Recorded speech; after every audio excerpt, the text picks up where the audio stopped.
The night it happened was quiet in a way that felt suspicious, like the world was holding its breath. Ethan Cole was standing in his small kitchen, reheating soup for his 8-year-old daughter, Lily, when his phone buzzed. He almost ignored it. Late calls usually meant trouble, and trouble was something he'd learned to ration carefully since becoming a single dad. But the name on the screen stopped him cold: Claire Morrison, his boss. Ethan worked maintenance at Morrison Holdings, a glass and steel corporate tower where people spoke in calm voices and hid panic behind polished smiles. Claire was different.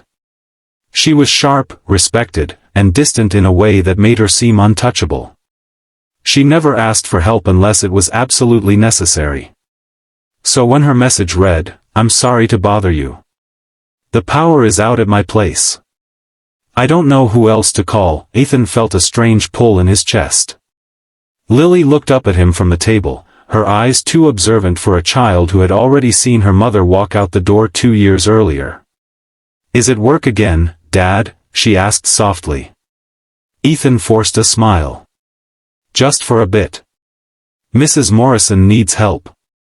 Claire's house sat on the edge of the city, far from the noise and closer to the kind of silence money buys. When Ethan arrived, the place was dark except for a single lamp in the living room, powered by a small emergency battery. Claire stood there in a sweater that looked too big for her, arms folded tightly around herself, not cold, just guarded. "I'm sorry," she said immediately. "I know it's late." "It's okay," Ethan replied, setting down his toolbox. Power outages happen. But as he worked through the fuse box, checking wires and connections, he realized something was off. The problem wasn't complicated. It wasn't even urgent. It was almost intentional. When he restored the power, the lights flickered back to life, filling the house with brightness that felt sudden and invasive. Claire didn't relax. She didn't smile in relief. Instead, she sat on the couch, staring at the floor. "You fixed it," she said. "Thank you." Ethan hesitated, then asked the question he usually kept locked away. "Are you okay?"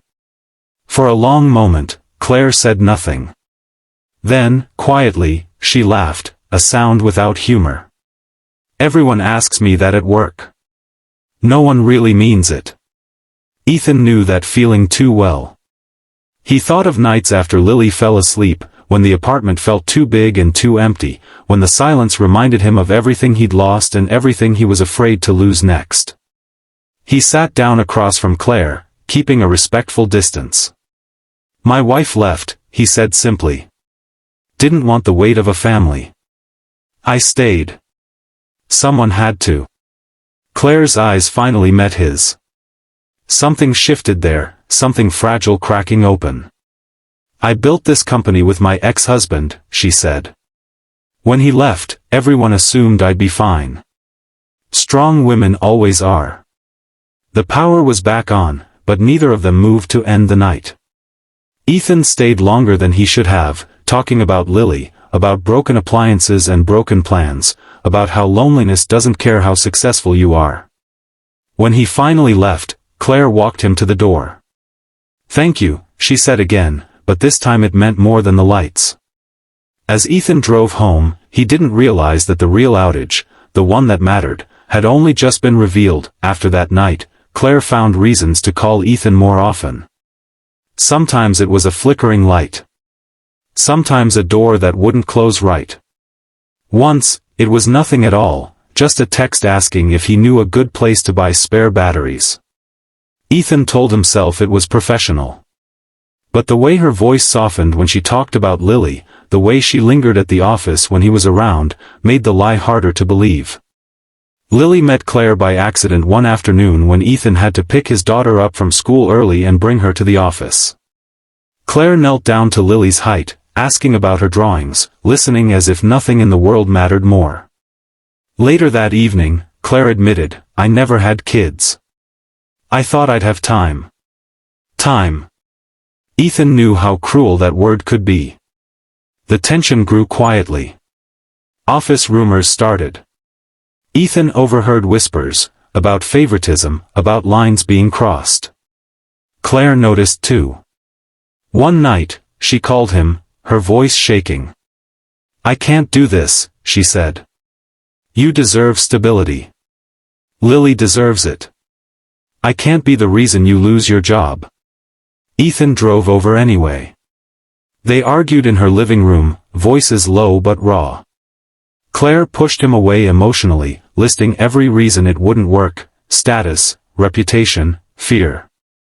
Ethan listened, then said the one thing no one had ever said to her. "I'm not afraid of losing things," he said. "I'm afraid of leaving when someone needs me." Claire broke then. Not loudly. Not dramatically. Just tears slipping down as years of loneliness finally demanded to be seen. She confessed the truth she'd never said out loud: the power outage hadn't been an accident. She'd been sitting in the dark, overwhelmed, terrified of another night alone, and she'd chosen him because he felt safe. "I didn't need the lights fixed," she whispered. "I needed someone who'd stay." Life didn't suddenly become easy after that. Claire faced the board, stepping back temporarily to avoid scandal. Ethan considered leaving his job altogether. There were nights of doubt, of fear, of wondering if love was worth the risk. But through it all, they chose honesty. They chose presence. Months later, on a quiet evening, Lily sat between them on the couch, the room glowing warmly. The lights were steady now. Reliable. Ethan looked at Claire, who smiled, not the guarded smile of a CEO, but the open one of a woman finally at home. Some problems can be fixed with tools and switches. Others require something rarer: commitment, courage, and the willingness to stay when the darkness returns.